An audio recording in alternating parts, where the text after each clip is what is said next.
Realmente quiero empezar agradeciendo a mis residentes de pediatría por su invitación a formar parte de la jornada neonatal en el contexto de los coloquios médicos de nuestra institución. Para mí es un honor acompañarlos durante los próximos minutos. Les hablaré acerca de la intolerancia a la lactosa y disbiosis intestinal en el prematuro.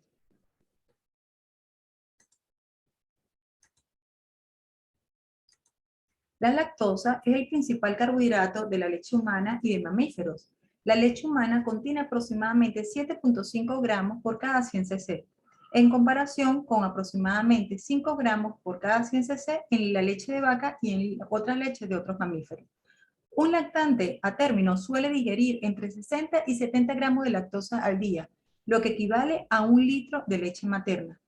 En los bebés prematuros no absorben toda la lactosa ingerida de la leche materna, porque ocurre una malabsorción fisiológica de lactosa que le es normal. La lactosa, cuando es mal absorbida, va a llegar al colon, como lo vemos en la ilustración. Normalmente sabemos que la lactosa se absorbe en el intestino delgado, específicamente en el yeyuno, y cuando no es absorbida va a llegar al colon y esto va a fermentar en el colon a ácidos grasos de cadena corta, a hidrógeno, dióxido de carbono y metano. También se convierte en ácido láctico por las bacterias entéricas, como por ejemplo Streptococcus lactis y otras. La lactasa es la enzima que va a desdoblar la lactosa. El nombre bioquímico lactasa cloricina hidrolasa. Es un miembro de la familia de los beta-galactosidasa y solo se expresa en los enterocitos maduros, con su máxima expresión en el yeyuno medio. Esta va a desdoblar o va a dividir la lactosa en glucosa y galactosa. Es importante recordar que la enzima atraviesa la membrana apical de los enterocitos maduros y está formada por dos cadenas polipeptídicas extracelulares idénticas. Acá en la ilustración podemos ver la lactosa que una vez que llega al intestino delgado va a desdoblarse en galactosa y en glucosa. La deficiencia de lactasa en el desarrollo es algo esperado porque es la última disacaridasa del intestino delgado que se desarrolla durante el crecimiento intrauterino o la formación intrauterina. En los lactantes prematuros, que van desde la semana de gestación 26 a 34, la actividad de la lactasa alcanza aproximadamente el 30% de la de los lactantes a término. Y estos pacientes al comenzar o al exponerse con leche materna o con la fórmula van a experimentar o desarrollar signos clínicos de malabsorción de lactosa. Pero generalmente es importante recordar que son transitorios. Se hizo una revisión en Cochrane que examinó el papel de la suplementación enteral con lactosa y las mediciones antropométricas y los síntomas gastrointestinales en los bebés prematuros no se encontró ningún beneficio clínico importante. También es importante saber o recordar por qué ocurre la malabsorción de lactosa. Y es principalmente por los cambios de líquido osmótico en el intestino, por la formación de gas, y esto va a llevar a la distensión intestinal. Esto clínicamente lo vemos en el paciente con dolor abdominal, flatulencia y diarrea. Otros factores que influyen es la cantidad de lo ingerido, el origen de lo comido, el tiempo del tránsito orocecal y la capacidad de fermentación de la microbiota fecal. En relación a esto, si comparamos el niño prematuro y el niño a término, en el prematuro la diarrea se presenta en este grupo de edad porque el niño carece de la capacidad de compensar mediante la reabsorción colónica, situación que no ocurre en el intestino del recién nacido a término, en que los niños mayores, la reabsorción de productos de fermentación reduce la carga osmótica y esto es que va a permitir reducir significativamente la diarrea. Y podemos ver en su pantalla, nos ubicamos en el intestino delgado donde la lactosa va a ser digerida enzimáticamente por la lactasa y va a desdoblar tanto en glucosa como en galactosa. Cuando esto no ocurre y la lactosa llega a la luz del colon, pues se va a formar ácidos orgánicos, azúcares reductores, gas y el pH se torna ácido. También una parte de la lactosa va a ser un prebiótico, un sustrato para las bacterias del colon para producir el proceso de fermentación. Hay personas que no toleran genéticamente la lactosa, es decir, hay personas que no toleran la lactosa por un problema en su genética. y es que el gen de la lactasa se encuentra en el brazo largo del cromosoma 2. La máxima expresión de lactasa en los enterocitos se produce durante los primeros meses de vida y luego va a ir disminuyendo progresivamente después del destete. Es importante recordar que se han identificado varios polimorfismos de un solo nucleótido en la región promotora del gen de la lactasa. Pero, ¿la lactosa es buena para la leche materna? Pues sí, porque es que contribuye significativamente a la ingesta diaria de energía de los lactantes amamantados. Debido al proceso de hidrólisis requerido por la lactasa, esto favorece en un efecto retardado y sostenido sobre los niveles de glucosa en la sangre. También se cree que la lactosa en la leche materna aumenta la absorción de calcio. Y en los lactantes pequeños, cuando no se absorben toda la lactosa de la leche materna, la lactosa mal absorbida actúa como probiótico. En fin, esto se asocia con un aumento de los recuentos de bifidobacterias, con un aumento de las concentraciones de ácido grasa de cadena corta, que confieren un efecto protector sobre la integridad de la mucosa colónica y tienen un efecto beneficioso sobre el desarrollo inmunitario temprano. Es importante también recordar algunas definiciones y clasificaciones. La deficiencia de lactasa describe el estado de expresión reducida de lactasa en comparación con los recién nacidos a término. La malabsorción de lactosa indica que no se absorbió toda la lactosa ingerida y que parte de esta ha llegado al intestino grueso. La intolerancia a la lactosa se define clínicamente como la malabsorción de lactosa, pero que se acompaña con síntomas gastrointestinales, entre los cuales se describen 4 tipos clínicos: la deficiencia de lactasa al desarrollo, la deficiencia de lactasa congénita, la no persistencia de lactasa y la intolerancia secundaria a la lactosa. La deficiencia de lactasa en el desarrollo, como decía previamente al inicio de la presentación, es la última disacaridasa del intestino delgado. En los lactantes prematuros, a las 26-34 semanas, pues ellos cuentan apenas un 30% de lactasa cuando lo comparamos con los lactantes a término. Por lo tanto, es fisiológico, es normal que experimenten signos clínicos de malabsorción de lactosa cuando se exponen a este tipo de alimentación. Pero lo importante es recordar que son transitorios. Cuando hablamos de una deficiencia congénita de lactasa, alactasia, es un trastorno autosómico recesivo raro y grave del recién nacido. Se ha visto casos principalmente en Finlandia y Rusia occidental. Los lactantes van a presentar manifestaciones clínicas como diarrea acuosa, flatulencia y retraso del crecimiento después de comenzar a alimentarse con leche materna o fórmula. Por eso que le hago énfasis que cuando hay un déficit, una mala absorción de lactasa en niños prematuros y que al ser alimentados con leche materna, los síntomas pueden ser transitorios y no afecta el peso. Pero en este caso, cuando es algo congénito, una de las cosas que le debe llamar la atención es cuando hay un retardo del crecimiento después de haber iniciado esta forma de alimentación. Y es tal que puede provocar deshidratación potencialmente mortal o desequilibrio electrolítico. La actividad de lactasa está completamente ausente en estos casos o muy baja, mientras que las otras disacaridasas duodenales se detectan a niveles normales y el epitelio intestinal es histológicamente normal. La intolerancia secundaria a la lactosa, aunque no se refiere inmediatamente a los prematuros, pues tampoco podemos soslayar que somos pediatras y en algún momento vamos a tener pacientes con esta situación clínica. Esto se va a producir como resultado del daño de la vellosidad del intestino delgado y a la disminución de la expresión de la lactasa. En niños lo podemos ver en caso posterior a una gastroenteritis viral, giardiasis, enteropatía por leche de vaca, enfermedad celíaca, entre otras.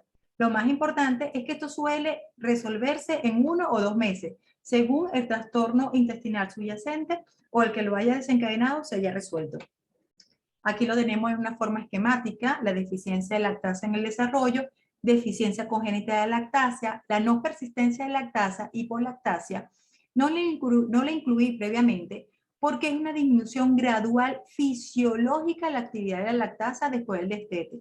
Esto ocurre aproximadamente el 70% de la población mundial. Por lo tanto, no le di importancia al objetivo de esta presentación. Y la intolerancia secundaria a la lactosa.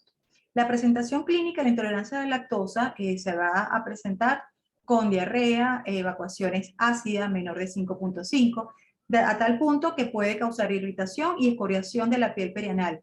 Si bien algunos bebés con intolerancia a la lactosa secundaria pueden experimentar dolor y distensión abdominal, El cólico infantil generalmente no es causado por intolerancia a la lactosa. Este es un dato importante. Entonces, la primera conclusión acá es que por esto se cree que la fórmula sin lactosa es ineficaz y no se recomienda para el tratamiento de los cólicos. En cuanto al diagnóstico, se basa principalmente en la observación de los síntomas gastrointestinales, en los antecedentes y sobre todo que los síntomas ocurran después de la leche materna o de la leche de vaca u otra leche que hayan considerado para alimentar al bebé. Hay varios métodos diagnósticos disponibles para confirmar la malabsorción de lactosa. El más usado y el más económico y más al alcance es la medición de los azúcares totales y reductores en las heces. Esta es una prueba indirecta de malabsorción de lactosa. Pero además de la lactosa, este método también se detecta en otros azúcares reductores, como la glucosa, galactosa y fructosa. Por lo tanto, no es específica para intolerancia a la lactosa. El pH de las heces en los niños con intolerancia a la lactosa suele ser por debajo, como dije previamente, menor a 5.5. Se debe analizar la porción líquida de una muestra de heces. Cuando usted está pensando en una intolerancia a la lactosa y quiere realmente documentarla, de la muestra de heces que hace el paciente, se debe tomar la porción líquida para determinar los azúcares totales, los azúcares reductores. Sin embargo, es importante saber que aquel paciente o aquel bebé que es alimentado con lactancia materna, es normal tener azúcares reductores positivos. Nosotros, según el laboratorio, pueden reportarla como trazas, como una cruz, 2 cruces, siendo hasta 2 cruces normal cuando el niño es alimentado con lactancia materna. Entonces, lactantes pequeños amamantados como la absorción fisiológica de lactosa, las concentraciones pueden ser altas y eso no significa a que usted tenga que suspender la lactancia materna y que tenga que agregar una fórmula sin lactosa. Por favor, este es un tips muy, muy importante. Hay otras pruebas diagnósticas, como la prueba de hidrógeno en el aliento de lactosa, disacaridasas duodenales, que son a través de biopsias en duodeno, diagnóstico genético de polactasia, pero que realmente no lo hacemos acá y menos en prematuro. En los lactantes, ¿cuál sería el tratamiento? Obviamente, debemos continuar y fomentar la lactancia materna. El lactante alimentado con fórmula puede estar indicado por un ensayo limitado a fórmula sin lactosa, pero cuando estamos con un paciente posterior a una gastroenteritis viral. En estos lactantes a menudo se tolera una fórmula extensamente hidrolizada que contiene lactosa, después de que la patología intestinal se haya resuelto con una dieta de eliminación hipoalergénica. En los pacientes con deficiencia congénita de lactosa, ya estamos hablando de un nivel bien, digamos, más complejo. En estos pacientes con déficit congénito de lactasa, la leche materna o las fórmulas que contienen lactosa le van a causar diarrea acuosa persistente y retraso del crecimiento. En esta situación, lamentablemente, la lactancia materna no se puede mantener y requerirán un cambio a una fórmula sin lactosa. Si se reconoce y se trata a tiempo, estos pacientes con déficit congénita de lactasa logran un crecimiento y desarrollo normal. La restricción de lactosa en este paciente es de por vida. El papel de la fórmula ampliamente hidrolizada con lactosa en lactante con alergia a proteína de leche de vaca. Estos pacientes, la fórmula extensivamente hidrolizada al principio eran usadas sin lactosa, era nada más con su proceso de hidrólisis, pero como era inicialmente para tratar la mala absorción, luego se le fueron incorporando la lactosa. Y en el mercado vamos a conseguir fórmula extensamente hidrolizada con lactosa o sin lactosa. Esto realmente en nuestro país son pocas, en una oportunidad sí hubo con lactosa, pero en las otras están sin lactosa. Si estamos hablando de un recién nacido prematuro con una intolerancia transitoria o una malabsorción transitoria de la lactosa, yo preferiría la recomendación es la leche materna. Pero en el caso de que por diversas circunstancias tengamos que complementar con fórmula, le sugiero extensamente hidrolizada sin lactosa. Y a medida que vaya creciendo, que vaya aumentando el peso según lo esperado, pues sí se puede colocar una fórmula extensamente hidrolizada con lactosa, considerando todos los beneficios de la lactosa en la alimentación del paciente. Acá les presento el papel de la fórmula ampliamente hidrolizada con lactosa en lactantes con alergia a proteína de leche de vaca. En pacientes con alergia a la proteína de leche de vaca mediada por IgE o anafilaxia, recomiendan utilizar la fórmula intensamente hidrolizada, pero que puede contener lactosa. Esto es algo controversial. Y enteropatía inducida por proteína de leche de vaca se puede utilizar y también puede utilizarse la fórmula de aminoácidos libres. Ahora bien, entonces concluimos con la intolerancia a la lactosa, en que es la dificultad o en cuanto a la digestión o absorción o desdoble de este azúcar de la leche a glucosa y galactosa, y que porque hay esta dificultad va a llegar al intestino grueso y que puede utilizarse por las bacterias como la bifidobacteria a fermentar en la luz colónica, y también puede ayudar a la formación de gases, ácido graso de cadena corta, y por lo tanto, luego por los cambios osmóticos en el líquido de la luz intestinal, puede presentarse la diarrea. Pero esto no está muy aparte de lo que es la disbiosis intestinal. Entonces, la disbiosis intestinal es importante recordar que es una alteración de la microbiota intestinal asociada con la enfermedad y parece ser común en los recién nacidos. Las consecuencias de la disbiosis intestinal son inciertas, pero es importante recordar que la microbiota, que era lo que nosotros llamábamos antes la flora intestinal, ahora el término adecuado es la microbiota, está formado por billones de microbios vivos que van a coexistir en el huésped. Hay fuerte evidencia circunstancial y las limitadas confirmaciones de causalidad sugieren que la disbiosis en una edad temprana de la vida puede influir en la salud del bebé de manera aguda, así como contribuir a la susceptibilidad a la enfermedad más adelante en la vida. Los microbios intestinales, nosotros estamos como que en el paradigma de encajarlo en categorías. Y estas categorías son simbiotes o mutualistas, que son tanto el huésped como el microbio se benefician de esta coexistencia. Comensales, cuando el microbio o la bacteria se beneficia y el huésped está ileso. Patógenos, cuando los microbios se benefician y el huésped es dañado. Y patobiontes, cuando las bacterias son capaces de causar daño en algunas situaciones, mientras son tolerados o incluso beneficiosos en otras. La disbiosis intestinal describe alteraciones en la microbiota intestinal asociada con la enfermedad. La disbiosis, en términos simples, es la pérdida del desequilibrio del ecosistema intestinal. La disbiosis intestinal y el riesgo de enfermedad. En este dibujo, que me pareció bellísimo, podemos conseguir en el área A cómo la leche materna es principalmente el prebiótico que nos va a ofrecer los oligosacáridos y nos van a dar el sustrato nutritivo para las bacterias, específicamente para la bifidobacteria en la luz colónica. Y esto nos va a también ayudar también como los probióticos a mantener un equilibrio desde el punto de vista de indignidad de la mucosa colónica y a fortalecer todo el sistema inmunológico para tener una función inmune normal. Esto no ocurre porque además de esto nosotros, el paciente no, es obtenido por cesárea y no por parto vaginal. Y además el paciente nace antes de tiempo por diversas razones y pasa a una unidad de cuidados intensivos que va a utilizar una cantidad de antibióticos e inhibidores de bombas, también juega su papel importante en la pérdida de la microbiota. Y cuando son obtenidos por cesárea van a favorecer los estafilococos, y cuando vienen por parto vaginal puede favorecer las enterobacterias, al igual que la Escherichia coli y la Klebsiella pneumoniae. Todo esto puede favorecer a que haya una enterocolitis necrotizante y se suma cuando la forma de alimentación es a través de fórmulas o leche artificial. Esto influye definitivamente en la pérdida del equilibrio, produciendo la disbiosis, y esto a la larga va a crear enfermedades de origen autoinmune, atopia y obesidad.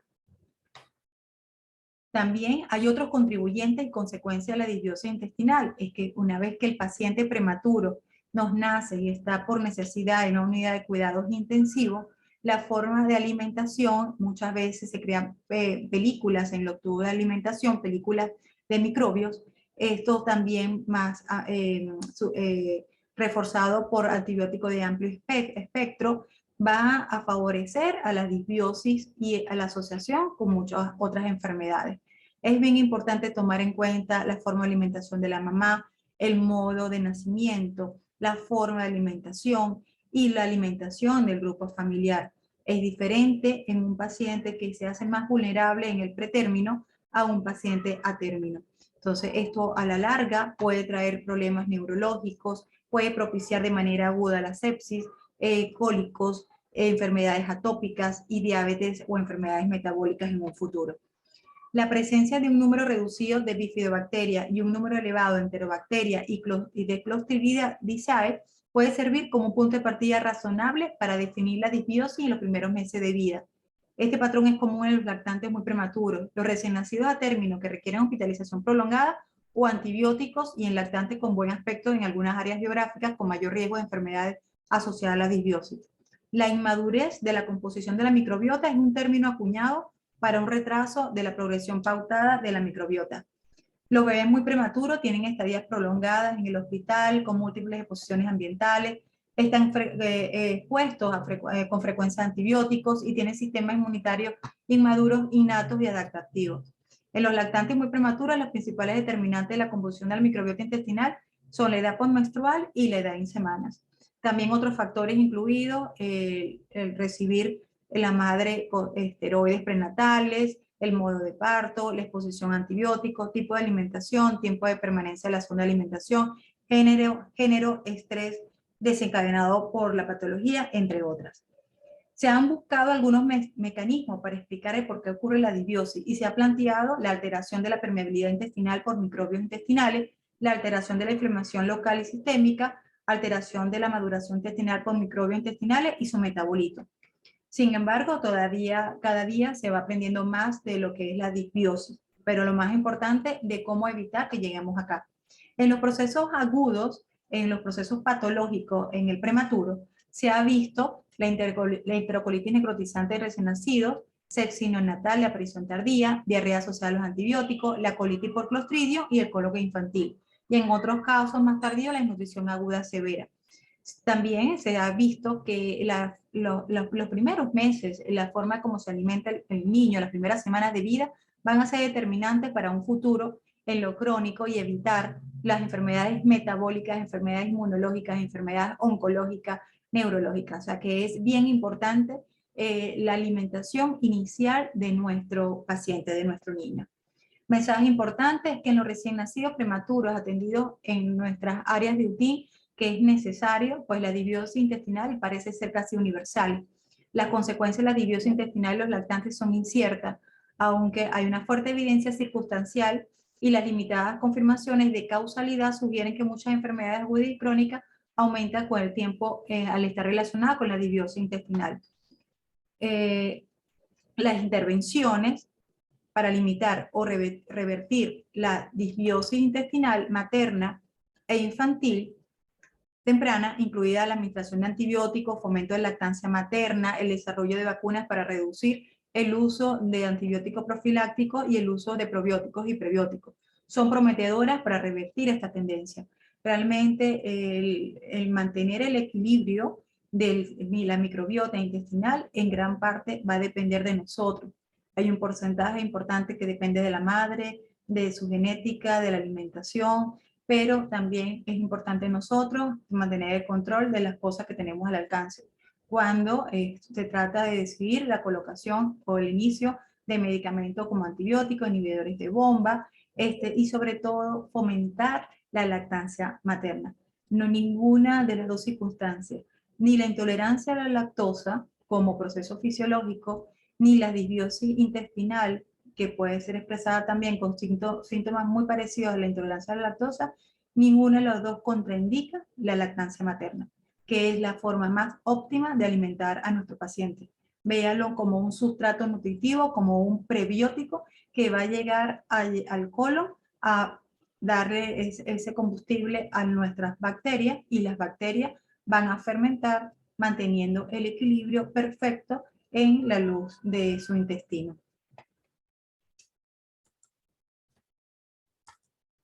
Lo que me resta es dar las gracias una vez más. Estoy atenta a las preguntas. No sé si será por esta vía o de forma escrita, por eso les dejo en pantalla mi correo electrónico y mis redes sociales. Muchísimas gracias. Que tengan muy buenos días.